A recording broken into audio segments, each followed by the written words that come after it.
Hello, everyone. Welcome to this month's Lunch and Learn entitled Splunk Search Optimization. We appreciate your time today and believe that you'll come away with the tools that will assist you in your day-to-day work with Splunk. In today's session, you'll hear from Ellis Devaney, who is a member of our customer experience team that delivers Splunk expertise to our customers and supports our Atlas product. And now I'll hand it over to you, Ellis. Thanks, Steve. So our presentation on search optimization today is really a continuation of a series that we've done focused on Splunk searching, how to search better, just tips and tricks, learning new commands. And this is really a culmination of a lot of those different topics. So I hope you get a lot out of this today. And I will be making references back to our previous sessions. I'll explain the concepts that are relevant, but highly encourage that if you want to learn more, you follow up with us and we can look into sending over recordings or sharing content with you from those previous sessions. So for today, we are going to talk about search optimization first through the lens of just basic tips and tricks of how to write better searches, the things you really frequently hear around Splunk searching. Then we'll get into the less discussed topics, being first search directives, and then talking about different function types in Splunk and how that impacts your searching. And then we'll take a look back at a topic previously discussed by searching data models, specifically accelerated data models, to get the fastest results that you could want. And so to start off with the basics, I really want to emphasize that these are all simple, but very powerful reminders. So really first things first, you hear a lot around Splunk and everyone wants to know best practices. Whenever you have an objective, what's the best way to go and approach it? What's the best way to introduce really any configurations, including searches, into your production environment? And so I like to take a step back and look from this basic lens of the things you most frequently hear about and what you see documented in Splunk documentation, what you hear in Splunk education training courses, and what you'll hear me and my team speaking about probably every time you talk to us. And so the first thing is to be specific in searches. A lot of times we'll see that when you have a requirement and you're first in an exploratory phase, you're searching very generally over data, and that may be needed really to get an idea of what's present. But as you dial in, you really want to be specifying filters, looking specifically for metadata is the most effective high-level filter to be looking at the correct data set for your use case. And then time is a big aspect of that as well. So being specific about the time you care about. Most of the time, initial searches are going to be run on your default time ranges. That's usually okay. But as you start to build out a query, you want to constantly be thinking about what time am I looking at? If the search takes too long or is really slow to return data, how can you really compress that time window? And then think about the product you're trying to create. So what's the minimum viable time range for this thing that I'm trying to accomplish with the search? So along with those filters and being specific, another very simple but often overlooked recommendation is to apply your filters as early as possible. So think about a query from the perspective of a structure where the first line of your query is as specific as possible. And so you may have a query, you're performing some operation, and then you may filter it down again. Think if you could apply that filter on the first line, or really as you're initially querying the data before you go into other operations. So as you're writing your SPL statements, you really want to, where at all possible, be inclusive over exclusive. So I want a specific action in my logs, not to exclude the other actions that I'm not interested in. And then the third bullet point here I'll touch on briefly, but there is lots of documentation, lots of discussion. You may often hear that wildcards should be used sparingly. That's true for a number of reasons. There are deep technical reasons and then practical reasons that you may want to use them.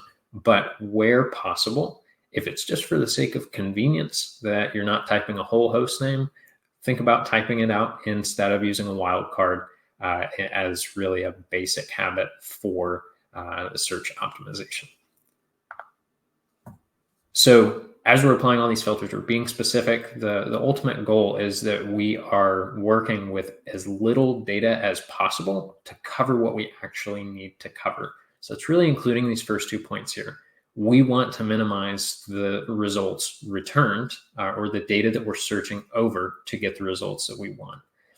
But we have to consider what is the outcome that we're trying to achieve and what data do I have to support that.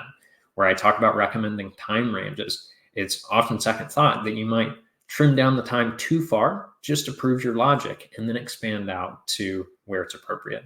So think about where in your time range or what filters you may be applying to actually return only the data needed back for what you need. And then always be considering, as I mentioned before, you have these multiple steps in the structure of your query. So think about if an operation could affect another and what your actual requirement is. I've included some links in these slides and highly recommend looking at some of the graphics and Splunk documentation that cover this concept that we're going to be looking at in a demonstration today, but really just looking at how filtering early is going to help you in terms of the later processing of the query. So I want to write a query thinking about these things and demonstrate just the basic considerations that we've talked about in these first few slides. And I have a very simple scenario here that I want to look at Linux SSH login events. I have a specific host that I'm looking for, and the request is to provide a table that contains information giving some statistics on this combination of fields that I've laid out here. Now I'll talk about these as we actually get into writing the query. So first, we'll dive in and see that I'm looking at tutorial data. You'll find linked in the end of the slide deck as a reference. Highly encourage if you want to go through these exercises after the fact. You can also use tutorial data from Splunk, freely available, and actually use the same queries that we're showing in the demo today. And so in our tutorial data, we're seeing that I've chosen last 7 days for my time range. It's a small amount of data, so that's acceptable for this exploratory exercise, wanting to see what's available. I happen to know that Linux secure logging is going to contain our SSH login events. And so this is still a 7-day query. And so I want to add the specific requirement to our scenario that we just want a certain day's worth of events. There's been an incident. We want to provide a supporting context to what we know has happened at a particular point in time. And so I'm going to actually add in a time range. And so I'm going to run this. This is time specified in the query. I'm going to be doing this through queries today because for quick adjustments, it's going to be easier for demonstration. I definitely do recommend, as you're working with optimizing queries, adopting this as a practice, an easy way to adjust your test time ranges, and then have your scheduled time range that you actually want to have modular that you provide through the drop-down menu. But we've specified our index and source type. We are looking at a particular day relative to the day that we are generating this report. And then we got an IP address for the host of interest. And so I want to take that IP address and I'm going to just run my search again. So we're narrowing this down fairly well. We're providing our metadata. We're providing the specific time range that makes sense for the query. I'm not going to condense that any more than I need to for the generation of the report, because a small amount of data is providing a reasonably performant return on the results. And then you can see I'm specifying just a free term here for the IP address. So I want to go and look at the results and see, especially on this first line. So in the raw text, we have failed password from a particular host. And we look at the fields that are extracted, and we'll note that this specific source type in the tutorial data does not have field extractions applied. So we're going to do a little bit in our search to help us provide some context around the report that we want to be generating. And so I'm going to take just another quick look and see really all the way down the page here that this particular host is only mentioned for failed password events. So that's going to help us with two things. Number one, it's going to help us with a second command to actually extract some fields for us for easier use of the data.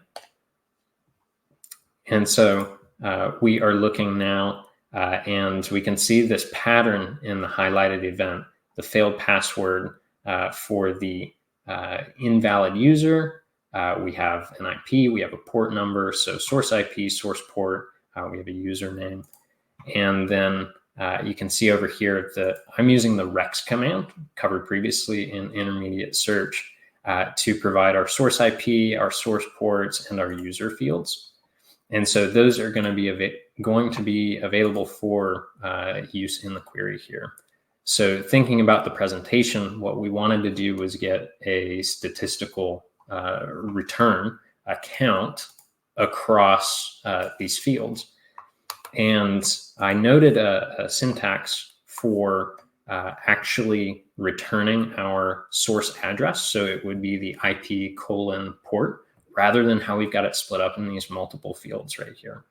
So at least getting a start using the fields we have available. We're making our table, and we are going to do two quick things here. Now, the first is going to be an eval statement, and this is really just giving that format that we want. So the source will become the source IP and source port separated by a colon. And then as we noted, the events that we actually operated on, the fields we extracted were completely from failed events. So for our report, we can provide that context of the action for the login events was failed. We had additional successful login events. We have some different considerations there to incorporate that into our report. But for right now, we're going to just have the simple return of this table here. So our user, our source, we're showing that all of them failed, we're showing the hosts and the count. So pretty simple layout here for our first query. The main highlights, again, that we are filtering early. We're using our metadata. We're looking at the appropriate index, the appropriate source type. We're narrowing down the time range. And then we are looking for a specific IP address. And while we don't have a field usable for this initial query, we're still specifying the IP address to narrow down the events returned. We're going to circle back to that to look at some ways we can better optimize really the use of this free text string for a filter, especially an IP address. But this is our first exercise in search optimization, just taking into consideration our basic tips. So to build on that, we're going to take a look at search directives. Now, directives, I'd say, are a lesser discussed topic around Splunk search, but there are some great conf talks, and I see great mentions of use of search directives. And usually when you encounter them in the wild, that's usually an indicator that someone really knows what they're doing. They've spent some time with SPL, and they're looking to optimize their queries. So search directives are ultimately going to provide just a better control of how the queries are running. And of course, that's really our goal with optimization here, is to make the queries run better. We can use some directives to reduce some background noise, some background operations that Splunk would typically do with any given query. And so the two examples that I recommend looking at that I find occasionally useful is if you are only interested in a specific tag or a specific event type for use in your query, you can prevent Splunk from running that really more complete background operation to apply all of the event types and all of the tags that the configured query filters would apply those to. And so those are really just when you have a scenario that is relying more so specifically on tags or event types, an example of how you can take some of the background operation out of it. The directives that I'd say I spend more time with and that I see mentioned more often, we're going to get into more detail, and the examples are case and term. These are going to allow us to work a little bit more closely with how Splunk is actually indexing data and how Splunk writes references to retrieve data from the raw stored events. And so that is going to be, we're going to build some knowledge around the concept of index tokenization, and then we'll take a look at how to use these directives. So index tokenization can be a very deep topic. This is going to be one slide. I'm going to keep it high level. If you're interested, definitely follow up. But ultimately, when Splunk gets an event, it is going to chop up events and it's going to store tokens alongside raw data.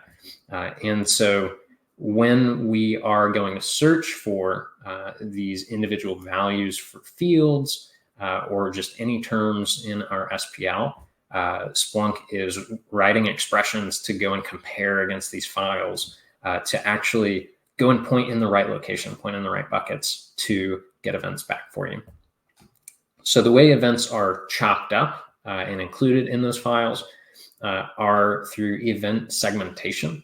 And so the concept of breakers is applied to split everything up into the small chunks. First, you're applying major breakers, and you'll actually have whole terms still with minor breakers.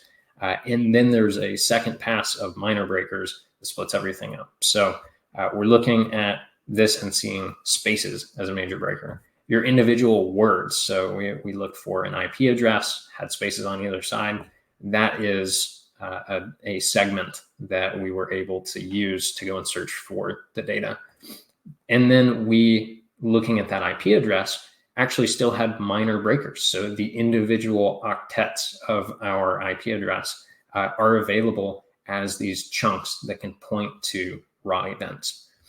So as we are trying to really take advantage of our tokens, we are thinking about the case and term directives. Case is pretty simplistic. It's just a case-sensitive comparison of the values you provide to the tokens available. And so when you're thinking about case sensitivity with Splunk, one of the first things you learn in search is that the field equals value has a case-sensitive field name, but a case-insensitive field value. So to be more specific, we're just providing case sensitivity by giving the case search directive specifically for the values to search for in the pointer files. And so for term, we are really relying, as you are looking through your data, on an understanding of how Splunk originally saw the event. And so I really encourage and emphasize using the raw text that you have available as you are exploring your events.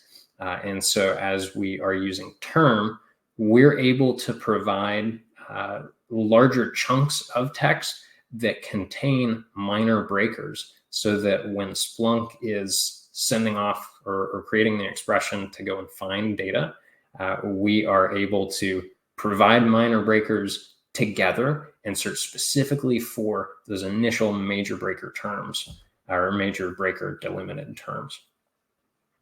So again, just emphasis, understand the format of what you're looking for. If it's an IP address, which I'm really confident is the most common scenario that we run into, that is a great example of when to use term.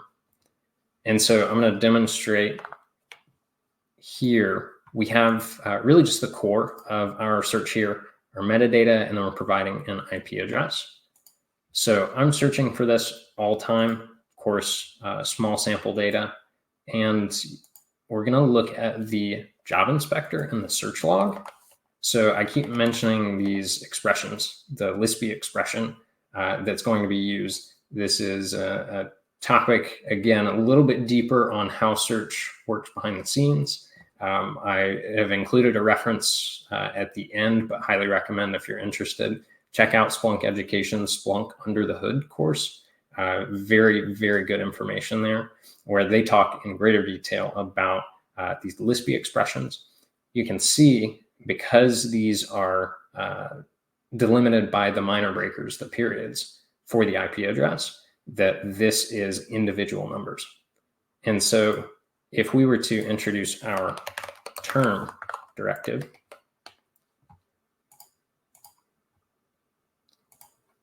look again, and you can see we're actually providing our whole IP address. That's going to be much more specific. Say we had a different order of the octets. Technically, our first search would provide back originally some more possible matches, and then filter down to the IP address we were actually looking for. So from the start, we're being more specific and we're getting better search. So very simple demo there, but just keep in mind case and term, very useful, lots of scenarios for them. It's a great way to really amp up your search effectiveness in a simple way to really achieve search optimization. So our next section is really going to continue on with a topic that we covered in the intermediate search lunch and learn. And so we had this slide previously where we talked about these 5 different types of commands. We focused on the first 3, kind of sprinkled in some info about dataset processing. What I want to highlight for these types of commands are specifically for streaming commands. How is that interacting with the data? And that is operating on each individual event as it's returned by a search. So an eval is a perfect example of something that we provide some operation. Maybe we're creating a new field. Earlier, we combined 2 strings to make another field. That's happening on each individual event as it's returned. Our transforming commands are really providing a usually condensed, but a reformatted, represented set of results that is intended to provide an easy to consume set of stats or just overall presentation of the data. But it requires, for the computation of statistics or that reformatting, to have the full result set available to actually go and perform the operation and then to present it back to us. Dataset processing works in the same way as transforming commands, in that you will be operating on that full returned set of results. So the reason this is important for search optimization is that we applied these concepts with the streaming commands in thinking about how searches are actually passed off to different resources in the Splunk environment. So our streaming commands, I'm going to provide a little more specific term, being distributable streaming commands, are able to be passed on to the indexers. Generally speaking, a lot of your streaming commands are going to be distributable streaming commands. And so we talk about this operation that is specific to each event.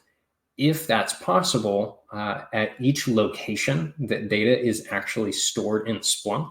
So we're thinking about an indexer cluster, an actual distributed Splunk environment. Most any production Splunk environment at a high volume You can have a lot of indexers that have relevant data for the search that you're trying to write.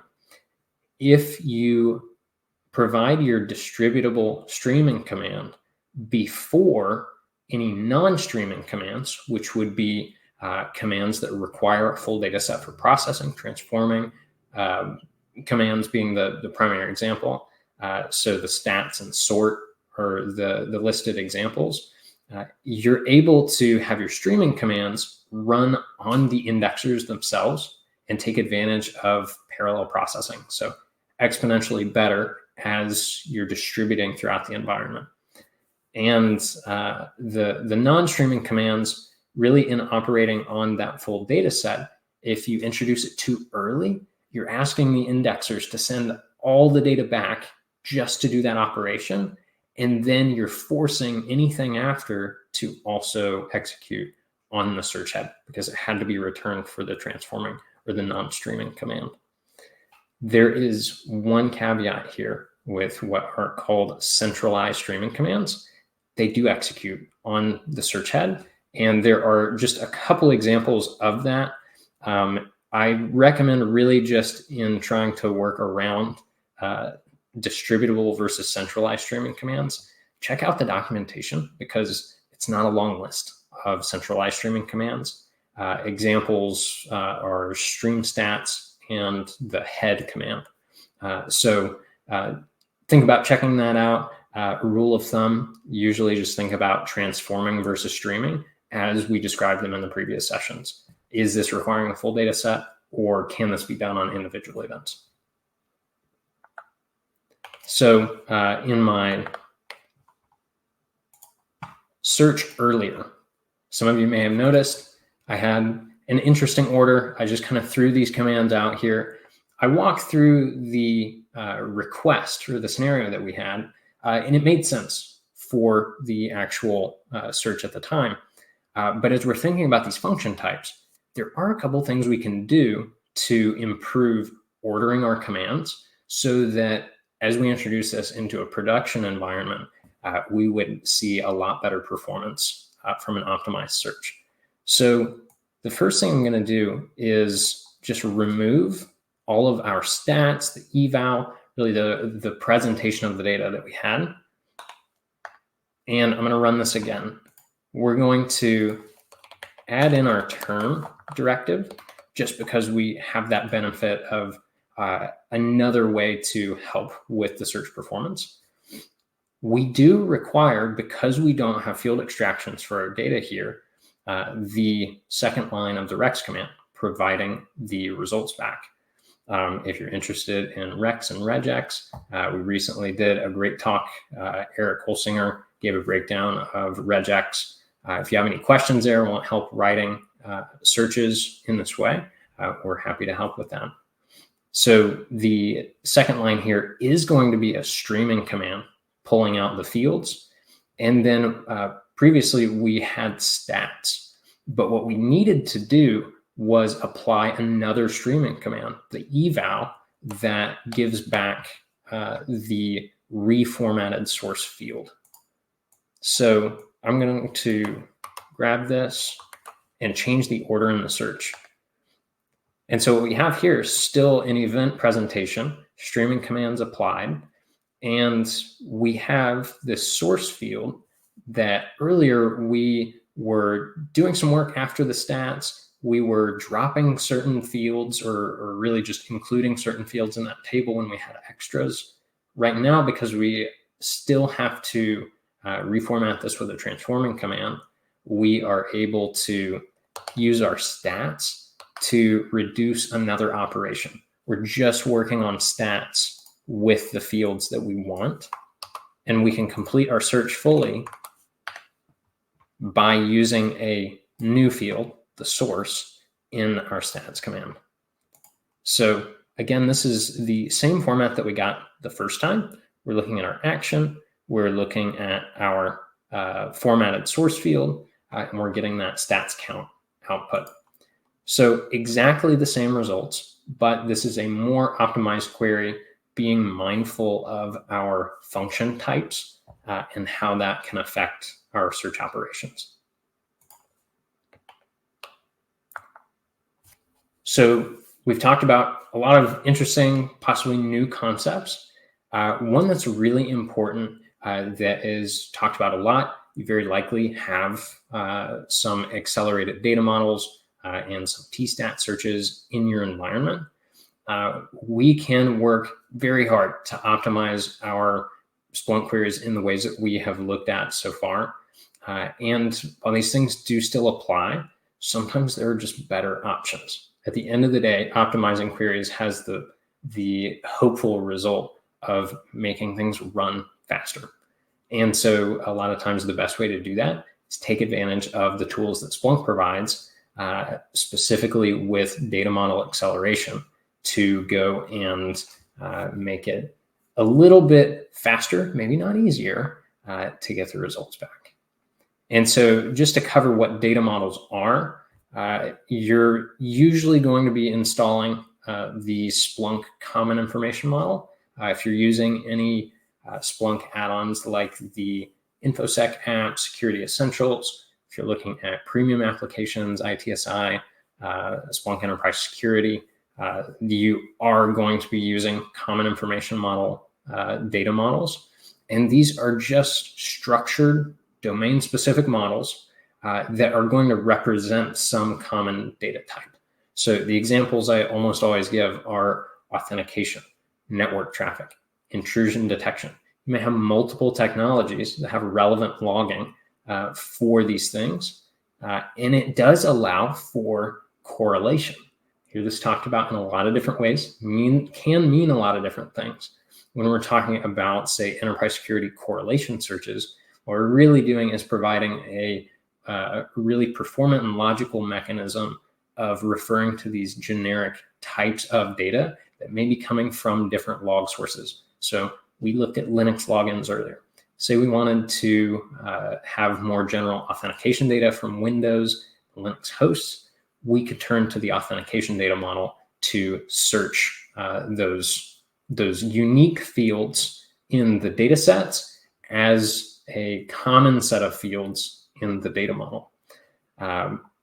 Just a note on setting up data models. We're going to walk through a quick checklist. We're not going to walk through actually setting up data models, but we'll walk through a checklist on how you can go and replicate what you see in the demo today with tutorial data. And so I talk about the fields that are available in the data model. The purpose of standardizing everything is so that we can have all these unique log sources referenced in the same way. And you'll see that done with normalization of the field names, however they're written in the original data set. And you'll see either aliases or calculations that produce standard fields that can then be referenced. And so it's really a process to go through and apply all these manually. Many of you may have done that sometimes with my team, but this is just kind of the required process to get to that place of standardization to be able to use the data models.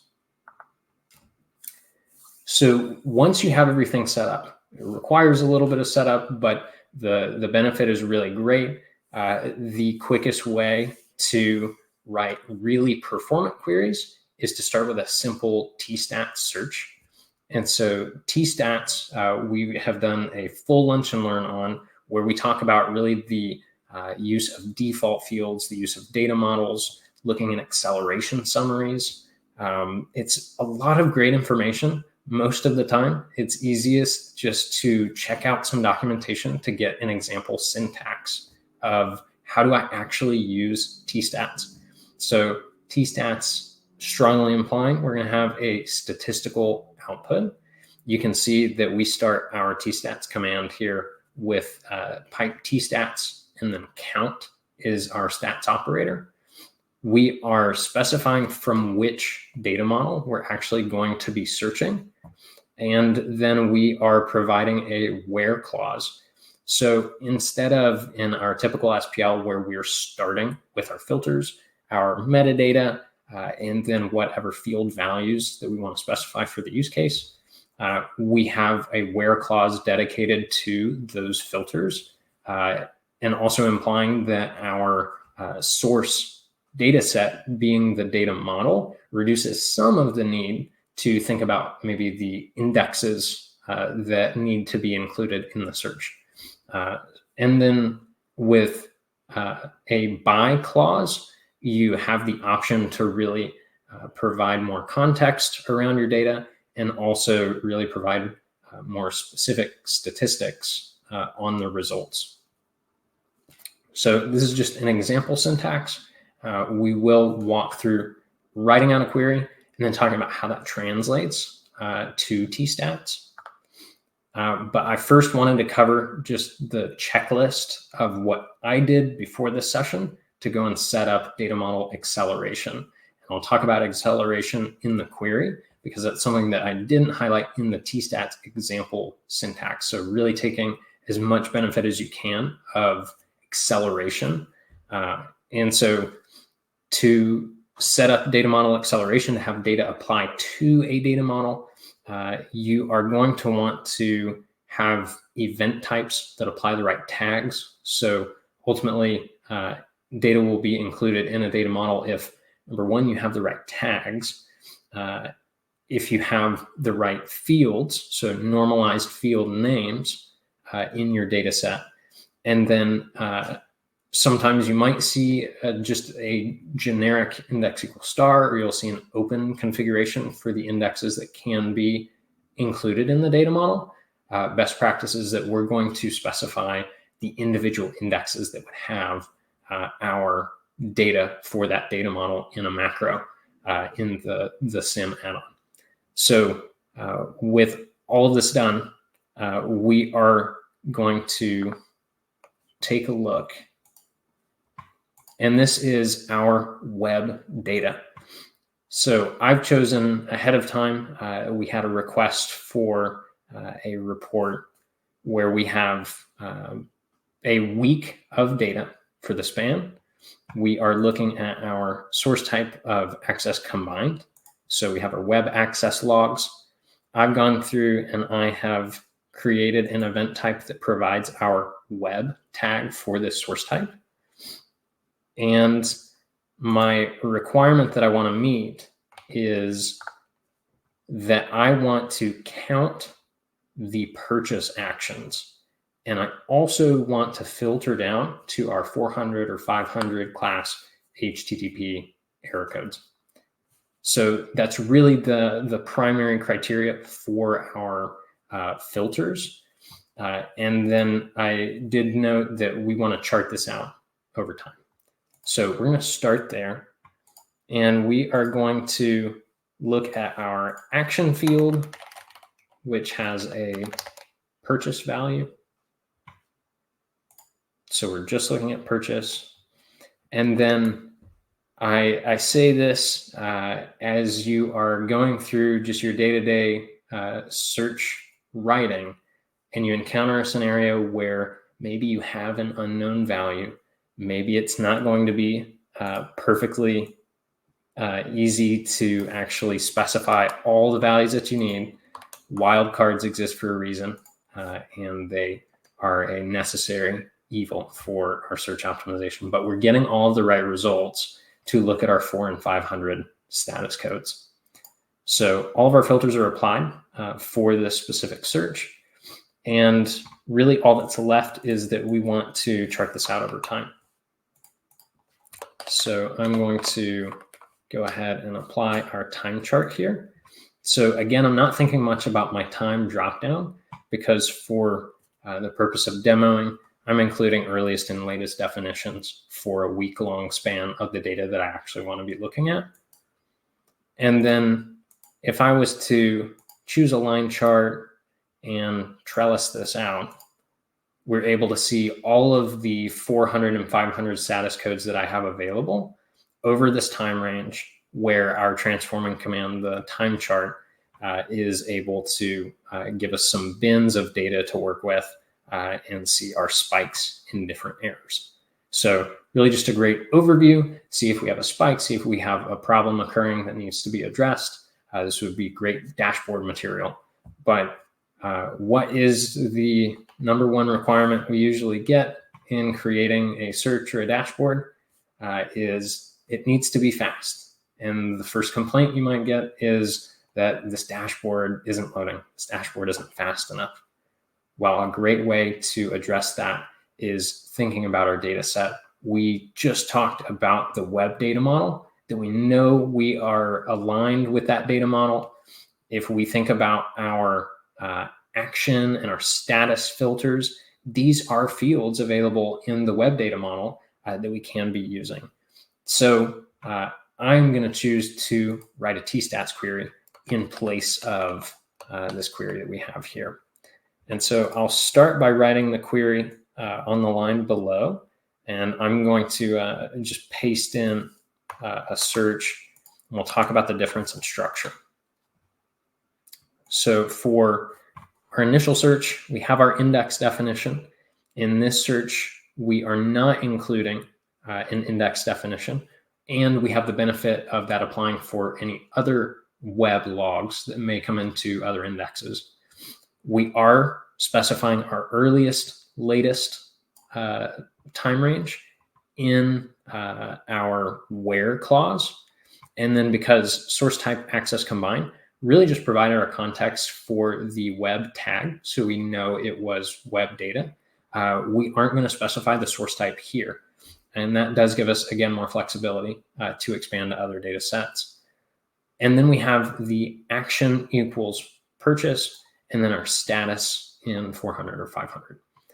So here, you'll notice that there's some change in syntax first, that we are using the web data model, and I'm choosing to use our top level data set in the data model called web. And then for our syntax to actually specify our field names in the data model, we're going to provide the associated data set or root data set on the front end of those field names. And so this is providing us a split by status and a split by time. So one caveat for the tstats presentation here is that we are really quickly, we have two aggregations. So we have a status and a count. Things look a little bit funky. We go and we're looking at our stats. We have our time chart, but things are really kind of confusing. It's not the same presentation as if we had a normal query and then we were time charting everything out. We have more fields across the top. And so we're going to do a little bit of work just to reformat everything. And I want to emphasize, even though there's more work to do, the benefit that we're gaining from using an accelerated data model, so summaries only equals true, is that our results are going to come back so quickly, it's really not going to make a difference that we are doing a couple small operations just to clean things up. So I'm renaming my fields so that they're easier to work with, that I get the same use of action and status instead of having to prepend them with web.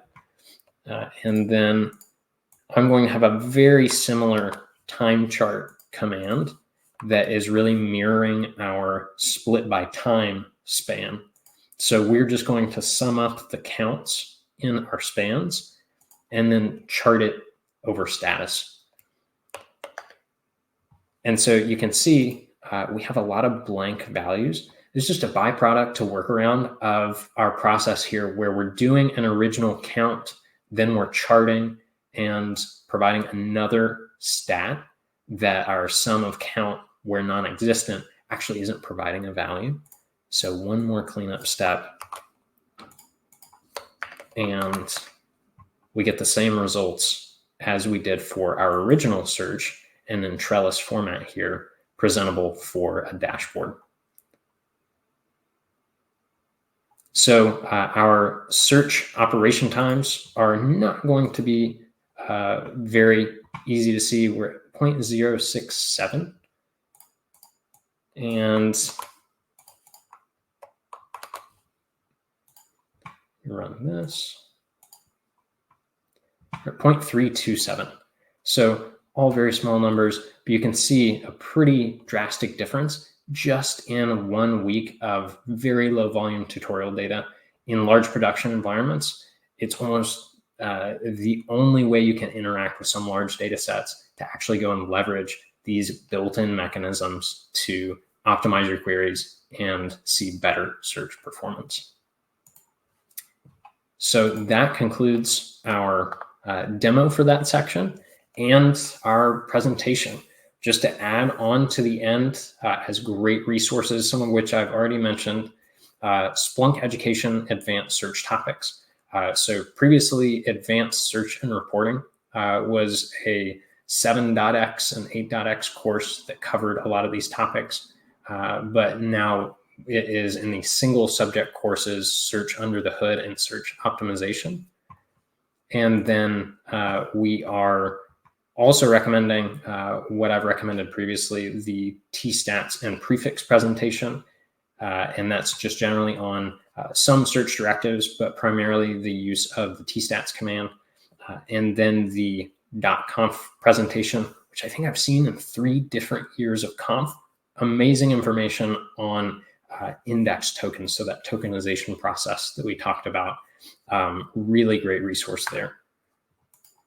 For anything related to search, I do always provide links for the search reference documentation and the search manual documentation. These are really just great bookmarks to have to be able to dive into whatever your scenario is, get some info on how to better use the commands that you may need, and then also tutorial data if you want to be recreating this. I'm working out of a Docker container for this particular demo. So plenty of ways that you can spin up a Splunk environment, test out these ideas, work through some of the examples that I showed. If you have any questions, number one, definitely recommend putting in chat right now. If you can't think of any now, definitely reach out to us at kinneygroup.com/support. Nice and simple portal to submit any questions you have to our team, and we'll happily address those. If you would like to see slides for this presentation, highly recommend that you submit a ticket there, and someone will respond back out to you with a PDF and all of the links. So with that, Steve, I can turn it back over to you, and I'll put the link back up on the page. Pretty easy to get to. Thank you, Ellis. And thanks for this presentation. If, again, like you said, if there's any questions, please post them in the chat. And while you'd be doing that, I just want to add that if you're an existing customer, one of the services that we provide through Expertise on Demand is custom lunch and learns. So if you want to have a very focused lunch and learn topic for your location, again, at the just submit a ticket and make that request. We'd be happy to put something together for you. And if there are no questions, we'll give it another minute or two here for any questions. But if there are no questions, then have a wonderful day and a happy Thanksgiving as it's coming up next week.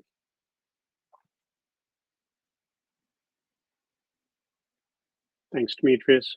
Thank you.